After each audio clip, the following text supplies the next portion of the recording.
geophone 1 signal might look like this. Geophone 2 signal might look like this. Geophone 3 signal might look like this. Okay, where maybe you'll estimate this as T1, this as T2, this as T3. That's where the wave initially creates a vibration. Okay, so this is receiver 1 here. This is receiver 2. This is receiver 3. So this section, let's call it a section for now, it's a two-dimensional function. On the vertical axis, the independent variable is depth. On the horizontal axis, the independent variable is time. Most of the time we're going to look at this, we're actually going to rotate it. So we're going to have the horizontal axis, the spatial position, and the vertical axis be time.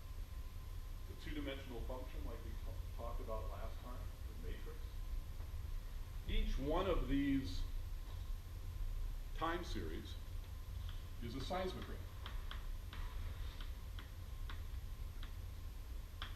And the seismogram is created by this whatever particular source that you have. We also call that a trace.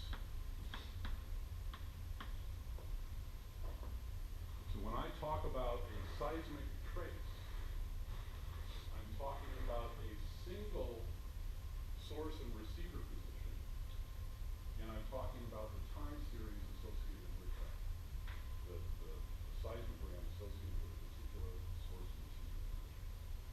So put that in the back of your head right now, because I'm going to start using that terminology.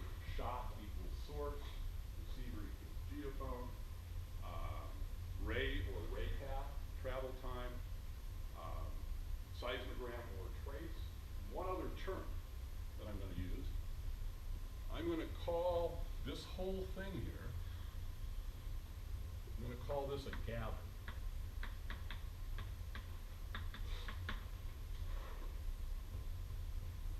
So what is a gather? A gather has multiple traces associated with a single variable, like a single shot. This would be known because we have one shot that generated multiple traces. We call this a shot gather. If we had something like this,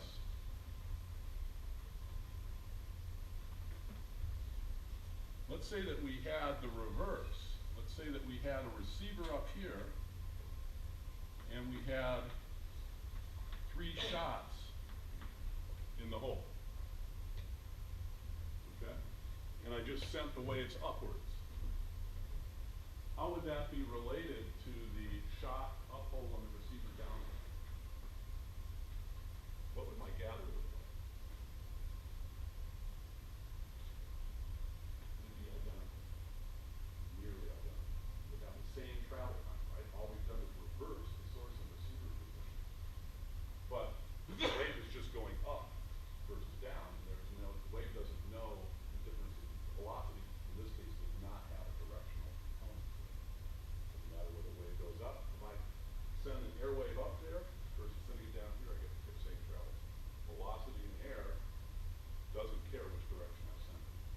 And for most of the Earth, we're going to assume the same thing. There's no directionality to the velocity. So this could also be shot 1, shot 2, and shot 3. We wouldn't call this a shot gather then, because there are multiple shots. We'd also actually call it a receiver gather, because we have a common receiver. We have a single receiver and multiple shots in this case. So when you look at multiple traces, you kind of have to get in your mind that you're actually looking at different dimensions, right? In reality, we have a shot space, which we can vary shot. We have a receiver space, because we can vary receiver. And we have travel time for each of those. So our travel time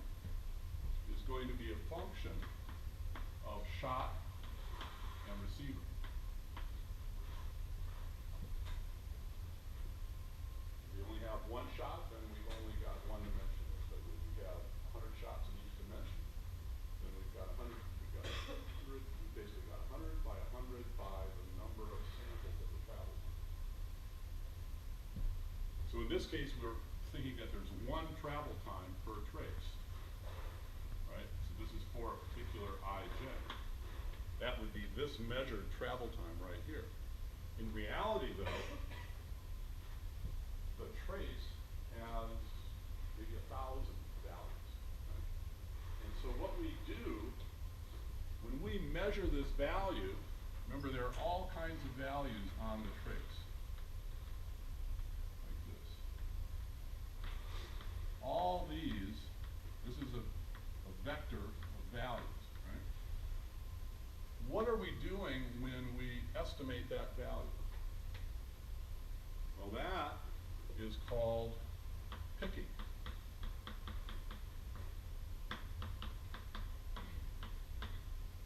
We are actually using some kind of criterion for saying that's when the wave hit the receiver at that time. And that's called a time pick. So what we've done is we've taken that entire trace, which has maybe 1,000 values, and we've thrown them all out and replaced it with one value. That's called travel time picking. So for example, our seismogram itself, or our entire data set, might be f of source I, rj, tk. This is travel time. There are k values of travel time in the seismogram. I sources, j receivers, so m and o if you want to do it that way. When we pick the data, we're going to come out with a new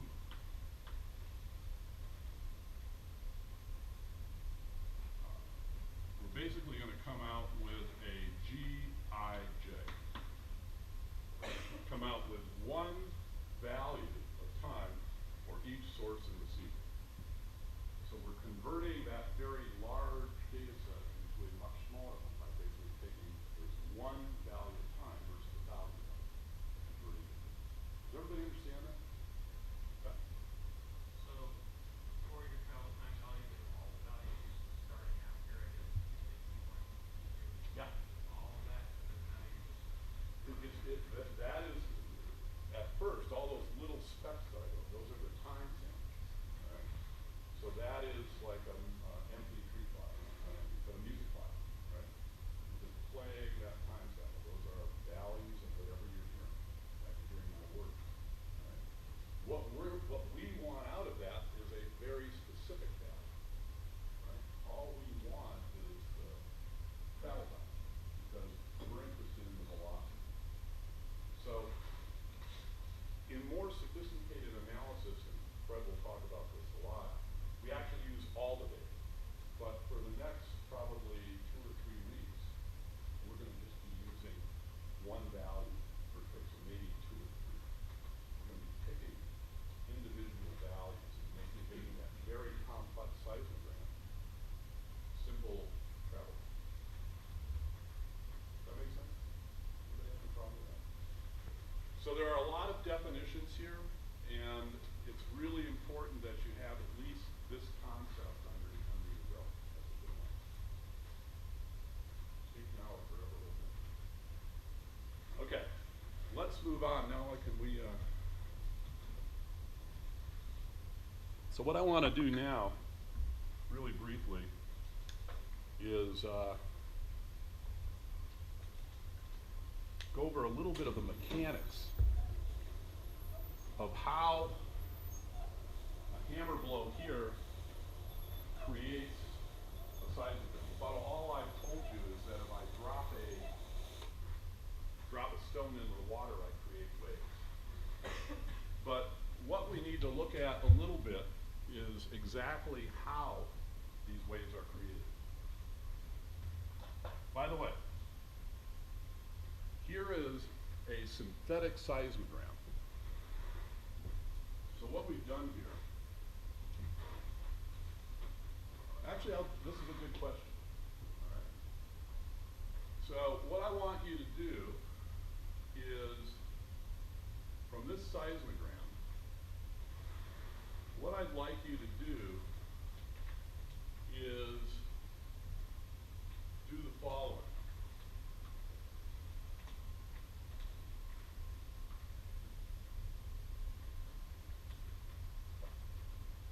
So I'd like you to answer the questions, is this a shot or receiver gather?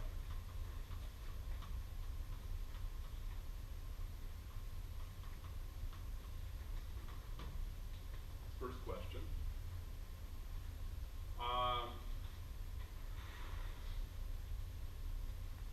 The other question that I'd like you to answer is draw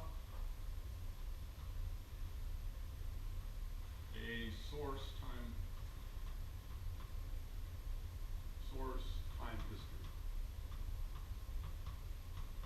Just make a guess of that.